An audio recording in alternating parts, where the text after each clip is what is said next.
ഫിനാൻസറുടെ വീട്ടിൽ രേവതിയെ കണ്ട കാര്യം ശ്രുതി നേരെ ചെന്ന് പറയാണ് ചന്ദ്രയോടും രവിയോടും സുധിയോടും. ഇങ്ങനെ അവള് അവിടെ ചെന്ന് ആ ഫിനാൻസറുടെ അടുത്ത് കാല് പിടിച്ച് അപേക്ഷിക്കുന്നുണ്ട്. സച്ചിക്ക് ജോലി കൊടുക്കണം, വണ്ടി കൊടുക്കണം എന്നൊക്കെ പറഞ്ഞ്. ആൻറ്റി, സച്ചിക്കിപ്പോൾ ജോലിയൊന്നുമില്ല, ജോലി ഇല്ലാണ്ട് അലയുകയാണെന്നൊക്കെ ശ്രുതി ചന്ദ്രയോടും അച്ഛനോടും സുധിയോടൊക്കെ പറയാണ്. ഈ സമയത്ത് അങ്ങോട്ടേക്ക് സച്ചിയും രേവതിയും വരുന്നുണ്ട്. അങ്ങനെ സച്ചിയോടും രേവതിയോടും കാര്യങ്ങളൊക്കെ ചോദിക്കുകയാണ്. ചന്ദ്ര ചോദിക്കുന്നുണ്ട്, ശ്രുതി പറഞ്ഞതൊക്കെ ശരിയാണോടാ എന്ന് ചോദിക്കുകയാണ്. സച്ചിയാണെങ്കിൽ ഒന്നും സംസാരിക്കാതെ നിൽക്കുകയാണ്. അങ്ങനെ രവി ചോദിക്കുന്നുണ്ട്, എന്താടാ നിന്റെ വണ്ടി പോയോ, നിനക്കിപ്പോൾ ജോലിയില്ലേ എന്നൊക്കെ ചോദിക്കുകയാണ്. അത് പിന്നെ അച്ഛാ, എനിക്കിപ്പോൾ ജോലിയില്ല എന്ന് പറയാണ്.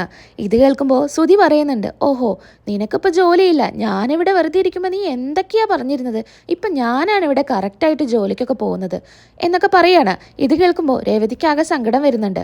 ഈ സമയത്ത് ശ്രുതിയും പറയുന്നുണ്ട്, ഇവിടെ എന്തായിരുന്നു ഓരോ സാധനങ്ങൾ വാങ്ങിക്കുമ്പോൾ കണക്ക് പറിച്ചിട്ടുണ്ടായിരുന്നത്, ഇപ്പോൾ സച്ചിക്ക് ജോലിയില്ല, ഈ വീട്ടിലത്തെ ചെലവ് മൊത്തം ഞാനും ശ്രുതിയും നോക്കണം അല്ലേ, ഇനി ഞങ്ങളായിട്ട് നിങ്ങളോട് കണക്ക് പറയാനൊന്നും നിൽക്കുന്നില്ല എന്ന് ശ്രുതി പറയാണ്. ഈ സമയത്താണെങ്കിൽ ശ്രുതിയും പറയുന്നുണ്ട്, ഇനിയിപ്പോൾ ഇവരെടുത്ത് കണക്കൊക്കെ നമുക്ക് പറയാലോ എന്ന് പറയാണ്. അത് നമ്മൾ അവരെ പോലെ ആവരുത് ശ്രുതി, നമ്മൾ എല്ലാവർക്കും വേണ്ടിയിട്ടാണ് ഇവിടെ ചെലവിന് കൊടുക്കുന്നത്, അല്ലാണ്ട് നമ്മുടെ ചെലവിന് മാത്രമായിട്ടുള്ളതല്ല. ഇവനെ പോലെ നമ്മളൊന്നിനും കണക്കൊന്നും പറയില്ല എന്ന് ശ്രുതി പറയാണ്. ഈ സമയത്താണെങ്കിൽ ചന്ദ്രയും പറയുന്നുണ്ട്, ഇനി അടുത്ത മാസത്തെ പൈസയെങ്കിലും നീ എനിക്ക് തരുമോ, നീ എനിക്ക് പൈസ തന്നിട്ടില്ലെങ്കിൽ ഈ വീട്ടിൽ നിന്ന് നീ ഭക്ഷണം കഴിക്കില്ലേ എന്ന് ചന്ദ്ര ചോദിക്കുകയാണ്. ഇത് കേൾക്കുമ്പോൾ നമ്മുടെ രേവതി പറയുന്നുണ്ട്, അടുത്ത മാസത്തെ പൈസ എൻ്റെ ഭർത്താവ് തന്നിരിക്കും, പിന്നെ ഇവിടുന്ന് ഞങ്ങൾ ഭക്ഷണം കഴിക്കുന്നുണ്ടെങ്കിൽ ഭക്ഷണത്തിനുള്ള പൈസ ഞങ്ങൾ തരുന്നുണ്ട്, അത് എന്ത് ചെയ്തിട്ടാണെങ്കിലും ഞങ്ങൾ തന്നിരിക്കും, പിന്നെ ജോലി പോയത് വലിയൊരു കാര്യമൊന്നുമില്ല, ഇവിടെ എത്ര പേർക്ക് ജോലിയില്ലാതെ ഇരിക്കുന്നുണ്ട്, എല്ലാവരും ഇതുപോലെ തന്നെയല്ലേ, വീണ്ടും ഇനി ജോലി കണ്ടെത്തും, അത്ര തന്നെ. പിന്നെ ജോലിയില്ലാണ്ട് വെറുതെ ഇരിക്കുമെന്നല്ല ചെയ്തിരുന്നത്, വണ്ടി കയ്യിലില്ലെങ്കിലും പറ്റുന്ന ജോലിക്ക് സച്ചിയേട്ടൻ പോയിട്ടുണ്ടായിരുന്നു. എന്ത് ജോലിക്കാണെന്നറിയോ നിങ്ങൾക്ക് എന്ന് പറയുമ്പോൾ സച്ചി പറയുന്നുണ്ട്, ഏയ് രേവതി നീ അത് പറയല്ലേ എന്ന് പറയുന്നുണ്ട്. അത് പിന്നെ അച്ഛൻ പോയി കിടന്നേ, അതൊന്നും ഇല്ല എന്ന് പറയാണ്. പറ രേവതി മോളെ, എന്താ കാര്യമെന്ന് രവി ചോദിക്കുകയാണ്. എന്ത് ജോലിക്കാണ് ഇവൻ പോയിരുന്നത്, മോള് പറ എന്ന് പറയാണ്. അത് പിന്നെ ജോലി ഇല്ലാത്തത് കൊണ്ട് അപ്പാർട്ട്മെൻറ്റിലെ എല്ലാ കാറും കഴുകുന്നതായിരുന്നു സച്ചിയേട്ടൻ ചെയ്ത ജോലി. സ്വന്തമായിട്ട് വണ്ടി ഉണ്ടായിരുന്ന സച്ചിയേട്ടൻ മറ്റുള്ളവർ വണ്ടി കഴുകാനായിരുന്നു പോയിരുന്നത്. അവിടെ ഒരാളുടെ മൊബൈൽ കാണാത്തത് കൊണ്ട് സച്ചിയേട്ടനെ വരെ കുറ്റപ്പെടുത്തി. അതൊക്കെ കണ്ട് സഹിക്കാനാവാതെയാണ് ഞാൻ ഫിനാൻസറുടെ അടുത്ത് പോയിട്ട് അവരുടെ കാല് പിടിച്ച് സച്ചിയേട്ടന് കാറ് കൊടുക്കണമെന്ന് പറഞ്ഞത്. അത് ഞാൻ ചെയ്ത വലിയ തെറ്റാണോ? ഇവർ പറയുന്നത് പോലെ ഞങ്ങൾ പൈസ തരാമെന്നും ഇരിക്കില്ല, എങ്ങനെയെങ്കിലും ജോലിക്ക് പോയിട്ട് ചെലവിലുള്ള പൈസ സച്ചിയേട്ടൻ നിങ്ങൾക്ക് തരും എന്ന് രേവതി പറയാണ്. കരഞ്ഞുകൊണ്ടാണ് രേവതി ഇതൊക്കെ പറയുന്നത്. ഈ സമയത്ത് ചന്ദ്ര ഒന്നും മിണ്ടാതെ നിൽക്കുന്നുണ്ട്. അങ്ങനെ സച്ചിയും പറയുന്നുണ്ട്, ഞാൻ വണ്ടി പോയ കാര്യമൊന്നും പറയാത്തത് അച്ഛൻ്റെ ഈ അവസ്ഥയിൽ അച്ഛനത് കേൾക്കുമ്പോൾ ഒരുപാട് വിഷമാവില്ലേ, അതുകൊണ്ടാണെന്നൊക്കെ സച്ചി പറയാണ്. ഈ സമയത്ത് ചന്ദ്രയോട് പറയുന്നുണ്ട്, എല്ലാവരും ഇനി പൊക്കോ, ഇനി ഇക്കാര്യം ഇവിടെ സംസാരിക്കണ്ട എന്ന് പറയാണ്. എന്നിട്ട് രവി സച്ചിയോട് പറയുന്നുണ്ട്, മോൻ വിഷമിക്കണ്ട, മോൻ ഇഷ്ടപ്പെട്ട ജോലിക്ക് മാത്രം ഇനി പോയാൽ മതി, ഇഷ്ടമില്ലാത്ത ജോലിയൊന്നും ഇനി എൻ്റെ കുട്ടി ചെയ്യണ്ട, പിന്നെ അച്ഛന് പെൻഷൻ കാശ് കിട്ടുന്നുണ്ട്, ഇനി നല്ല ജോലി കിട്ടിയാൽ മാത്രം മോൻ ജോലിക്ക് പോയാൽ മതി, അതല്ലെങ്കിൽ നീ ഇവിടെ ഇരുന്നോ, അച്ഛൻ്റെ പെൻഷൻ കാശ് കൊണ്ട് നമുക്ക് എന്താ ചെയ്യാ എന്ന് പറയാണ്. അങ്ങനെ പിന്നീട് കാണിക്കുന്നത് രേവതി റൂമിലിരിക്കുമ്പോൾ സച്ചി അങ്ങോട്ടേക്ക് വരികയാണ്. സച്ചി രേവതിയോട് പറയുന്നുണ്ട്, നീ എന്ത് പണിയാണ് കാണിച്ചത്, നീ എന്തിനാ ഫിനാൻസർ എടുത്ത് പോയിട്ട് ഇങ്ങനെയൊക്കെ ചെയ്തത്, ഇനി അയാൾ അതിന് എന്നെ എന്തെങ്കിലുമൊക്കെ കുത്തുവാക്കുകൾ പറയും, ഞാൻ നിന്നെ പറഞ്ഞയച്ചതാണെന്ന് പറയും, അതൊക്കെ കേൾക്കാൻ വേണ്ടിയിട്ടല്ലേ നീ അങ്ങോട്ടേക്ക് പോയത്, നീ എന്നോട് ചോദിക്കാതെ ഇങ്ങനെയൊന്നും തീരുമാനം എടുക്കരുതായിരുന്നു എന്ന് പറയാണ്. സച്ചിയേട്ടൻ്റെ ഈ അവസ്ഥ കണ്ടപ്പോൾ എനിക്ക് സഹിക്കാൻ പറ്റിയില്ല, അതുകൊണ്ടാണ് ഞാൻ അയാളുടെ കാല് പിടിച്ച് എങ്ങനെയെങ്കിലും സച്ചിയേട്ടൻ ആ വണ്ടി തിരികെ തരണമെന്ന് തീരുമാനിച്ചത്. എൻ്റെ അവസ്ഥ എനിക്ക് കാണാൻ പറ്റില്ലെങ്കിൽ നീ കണ്ണടച്ചിരിക്കണം, അല്ലാണ്ട് ഇങ്ങനെയൊന്നും അല്ല ചെയ്യുക, ഫിനാൻസർ കരുതും ഞാൻ നിന്നെ പറഞ്ഞയച്ചതാണെന്ന്, ഇനി അയാൾ എന്നെ കാണുമ്പോൾ അതും ഇതൊക്കെ പറഞ്ഞ് കളിയാക്കും, അപ്പം ഞാൻ അയാൾക്കിട്ട് 2 എണ്ണം കൊടുക്കും, അതിന് വേണ്ടിയിട്ടല്ലേ നീ ഈ ഒരു കാര്യം ചെയ്തത് എന്ന് പറയാണ്. ഇതാ നിങ്ങളുടെ പ്രശ്നം, എല്ലാവരെയും തല്ലും, ആദ്യം തന്നെ തല്ലാണല്ലോ മുൻപിൽ, അതാദ്യം നിങ്ങൾ നിർത്ത്, നിങ്ങൾ പോയിട്ട് അയാളോട് മാപ്പ് പറ, അപ്പം അയാൾ നിങ്ങൾക്ക് വണ്ടി തരാമെന്നാ പറഞ്ഞത് എന്ന് പറയാണ്. മാപ്പ് പറയാനോ, അയാളോട് ഞാൻ എന്ത് മാപ്പ് പറയാനാ, നിനക്കറിയോ അയാളെ ഞാൻ എന്തിനാ കൈയോങ്ങിയത് എന്ന്? ഇതൊക്കെ കേട്ട് രവി പുറത്ത് നിൽക്കുന്നുണ്ടായിരിക്കും. അന്ന് നീ ആധാരം അച്ഛൻ്റെ അടുത്ത് കൊടുത്തു എന്ന് പറഞ്ഞിട്ടുണ്ടെങ്കിൽ ഈ പ്രശ്നങ്ങളൊന്നും ഉണ്ടായിരുന്നില്ല, ആധാരം വെച്ച് ഞാൻ പൈസ വാങ്ങിച്ചായിരുന്നു, പക്ഷെ ഞാൻ അച്ഛൻ്റെ ഈ അവസ്ഥയിൽ അയാളെടുത്ത് പൈസ ചോദിക്കാൻ ചെന്നപ്പോൾ ഞാൻ അയാളെടുത്ത് പറഞ്ഞു എനിക്കാദ്യം പൈസ തരണം, ആധാരം ഞാൻ പിന്നെ കൊണ്ടുവരാമെന്ന് പറഞ്ഞപ്പോൾ അയാൾ എന്നോട് പറഞ്ഞത് ഞാൻ പൈസ തന്ന് നിൻ്റെ അച്ഛൻ്റെ ഓപ്പറേഷൻ കഴിഞ്ഞാൽ നിൻ്റെ അച്ഛൻ ജീവിച്ചിരിക്കുന്ന എന്താണ് ഉറപ്പ്? അപ്പം എൻ്റെ പൈസ പോയില്ല എന്നാണ് പറഞ്ഞത്. അതുകൊണ്ടാണ് ഞാൻ അയാൾക്ക് നേരെ കൈ ഓങ്ങിയത് എന്ന് പറയാണ്. ഇത് കേൾക്കുമ്പോൾ രേവതി പറയുന്നുണ്ട്, ഇക്കാര്യം നിങ്ങൾ മുന്നേ പറഞ്ഞിട്ടുണ്ടെങ്കിൽ ഞാൻ തന്നെ അയാളെ 2 കൊടുത്തിരുന്നു. ഞാനിതൊന്നും അറിയാതെയല്ലേ അയാളെടുത്ത് പോയിട്ട് കാര്യങ്ങളൊക്കെ സംസാരിച്ചത്. അതാ നീ എടുത്തു ചാടിയിട്ട് ഇതൊക്കെ ചെയ്യും, എന്നിട്ട് അതൊക്കെ അനുഭവിക്കേണ്ടത് ഞാനാണ്. ഇതൊക്കെ കേട്ട് രവി പുറത്തു നിന്ന് സങ്കടപ്പെടുന്നുണ്ടായിരിക്കും. എൻ്റെ മോൻ എനിക്ക് വേണ്ടിയിട്ടാണ് ആ വണ്ടി കൊടുത്തത്, അയാൾക്ക് നേരെ കൈ ഓങ്ങിയത് ഈ കാര്യത്തിനാണെന്നൊക്കെ പറയുമ്പോൾ രവിക്ക് ഒരുപാട് സങ്കടമാവാണ്.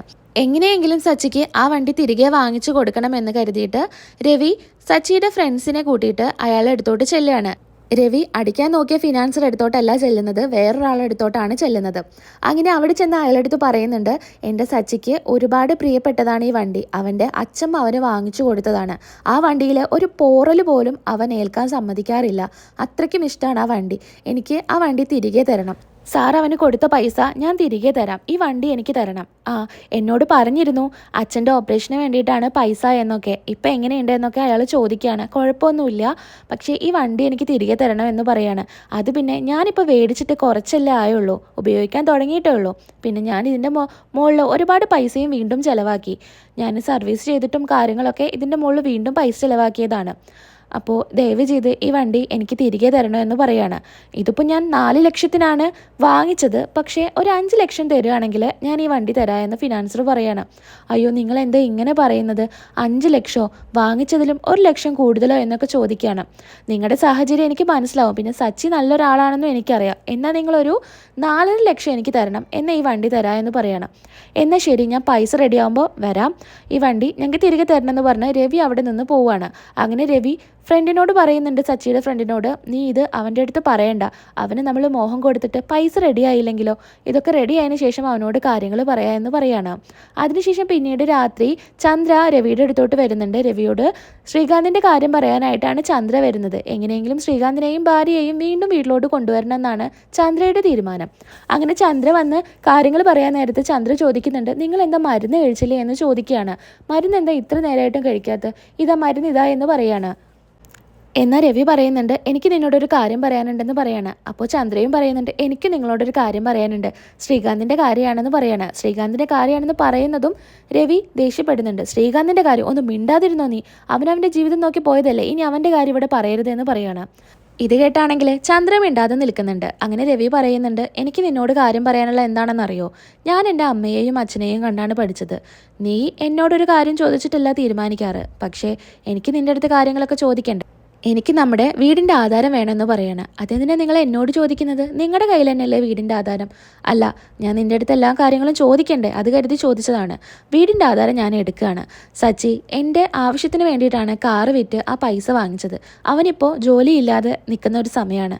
അപ്പോൾ ആധാരം വെച്ച് ഞാൻ അവന് ആ വണ്ടി എടുത്ത് കൊടുക്കുകയാണ്. നിൻ്റെ തീരുമാനം എന്താണെന്ന് ചോദിക്കുകയാണ്. അത് പിന്നെ നിങ്ങളിപ്പോൾ ആകെക്കൂടെയുള്ള ഈ വീടും കൂടെ പണയം വയ്ക്കേണ്ട ആവശ്യമുണ്ടോ? ഓ, നീ എല്ലാ മക്കളെയും ഒരുപോലെ കാണണം. അന്ന് നീ എന്നോട് ചോദിച്ചിട്ടാണോ ആധാരം എടുത്ത് സുധിയുടെ ഭാര്യയ്ക്ക് വേണ്ടി കൊടുത്തത്? ഇതിപ്പോൾ സച്ചിയുടെ കാര്യം വന്നപ്പോൾ നീ എന്താ ഇങ്ങനെ പറയുന്നത്? എല്ലാ മക്കളെയും നീ ഒരുപോലെ കാണാൻ ശ്രമിക്കണം, വെവ്വേറെ കാണാൻ നിൽക്കരുത്. നമ്മുടെ മക്കളിൽ സച്ചി മാത്രമാണ് നമ്മുടെ കൂടെ എപ്പോഴും ഉണ്ടായിട്ടുള്ളത്. നമുക്കൊരു പേരുദോഷം ഇല്ലാതെ ഇതുവരെ കൊണ്ടുപോയിട്ടുള്ളത് സച്ചിയാണ്. ശ്രീകാന്ത് ആണെങ്കിലും സുധി ആണെങ്കിലും ഓരോ കാര്യത്തിൽ നമ്മളെ നാട്ടുകാരുടെ മുൻപിൽ മോശപ്പെടുത്തിയിട്ടേ ഉള്ളൂ. സച്ചി മാത്രമേ നമ്മുടെ കൂടെ നിന്നിട്ടുള്ളൂ. അവനിങ്ങനെ ഒരു ആവശ്യം വരുമ്പോൾ നമ്മളിത് ചെയ്തു കൊടുക്കണം. ഞാനത് ഒരു വർഷത്തിനുള്ളിൽ തിരികെ എടുക്കും. ഞാൻ എന്തെങ്കിലും ജോലിക്ക് പോകാൻ നോക്കുകയാണെന്ന് രവി പറയാണ്. ഇത് കേൾക്കുമ്പോൾ നമ്മുടെ ചന്ദ്ര പറയുന്നുണ്ട്, അത് പിന്നെ നമുക്ക് ആകെയുള്ളത് ഈ ഒരു വീട് മാത്രമാണ്, അതും ഇപ്പം ഇങ്ങനെ ചെയ്യുമ്പോൾ എനിക്കെന്തോ എന്ന് പറയാണ്. അതൊന്നും ഇപ്പോൾ നോക്കിയിട്ട് കാര്യമില്ല, അവൻ ആ വണ്ടി വാങ്ങിച്ചു കൊടുക്കണം. 4.5 ലക്ഷം കൊടുത്തു കഴിഞ്ഞാൽ ആ വണ്ടി കിട്ടുമെന്നാണ് പറഞ്ഞത്. ആ വണ്ടി തന്നെ അവന് തിരികെ വാങ്ങിച്ചു കൊടുക്കണം. എന്നാൽ പിന്നെ ഒരു 6 ലക്ഷമായിട്ട് എടുത്താൽ മതിയില്ലേ എന്ന് ചന്ദ്ര ചോദിക്കുകയാണ്. 6 ലക്ഷമോ, അതെന്തിനാ എന്ന് ചോദിക്കുകയാണ്. അന്ന് നിങ്ങൾ വയ്യാതെ കിടക്കുന്ന സമയത്ത് എൻ്റേതാ മാലയും വളയൊക്കെ ഞാൻ കൊണ്ടുപോയിട്ട് പണയം വെച്ചിട്ടുണ്ടായിരുന്നു, സച്ചിയാണ് കൊണ്ടുപോയത്. അപ്പോൾ അതും കൂടെ ഒന്ന് തിരികെ എടുത്തിരുന്നെങ്കിൽ നന്നായിരുന്നു എന്ന് പറയണം. ഇത് കേൾക്കുമ്പോൾ രവി പറയുന്നുണ്ട്, എന്നാൽ ശരി 6 ലക്ഷം എടുക്കുക, നിൻ്റെ വളയും കാര്യങ്ങളും എടുക്കുക എന്ന് പറയാണ്. എന്നാൽ ശരി, എന്നാൽ നിങ്ങൾ വീടിൻ്റെ ആധാരം എടുത്തോ എന്ന് പറയാണ്. നീ അതൊന്ന് ചിരിച്ചു പറയ് ചന്ദ്രേ എന്ന് പറയാണ് രവി. എനിക്ക് സന്തോഷത്തോടെ തന്നെയാണ് ഞാൻ പറയുന്നത്, നമുക്കത് എന്തായാലും ചെയ്യാം എന്ന് ചന്ദ്ര പറയാണ്.